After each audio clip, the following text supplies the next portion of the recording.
Apple stops accepting purchases, debit, credit cards for subscriptions, and app purchases in India.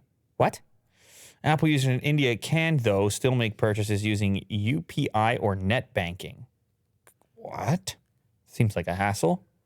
Apple has stopped accepting card payments for subscriptions and app purchases using Apple ID in India. This means you are no longer able to use your Indian credit or debit card to buy apps from the App Store, get Apple subscriptions such as iCloud Plus and Apple Music, or purchase any media content from Apple. The change comes as a result of the new auto debit rules from the Reserve Bank of India. So it's not Apple that did it.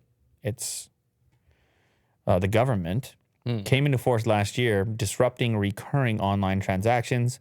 Several Apple users have taken to Twitter to complain about the removal of credit and debit card options from the payment methods Apple accepts in India for purchases using Apple ID. The users who already have a card added as a payment method to their account are also not able to make any fresh payments through their Apple ID, as the company is showing an error saying this card type is no longer supported.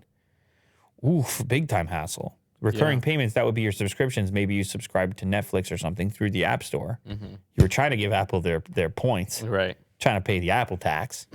Government's like, now you can still do it, but you got to jump through a couple of loops in order to do so. However, Apple is not alone in shifting its payments mechanism. Google is also one of the largely impacted companies due to the RBI update.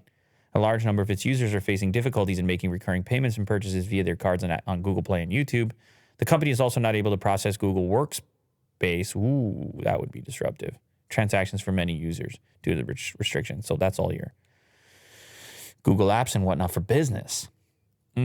That sucks. Well, listen, it's coming down from the government, so I assume everybody would be affected equally that does some sort of recurring online payment or some sort of digital app store.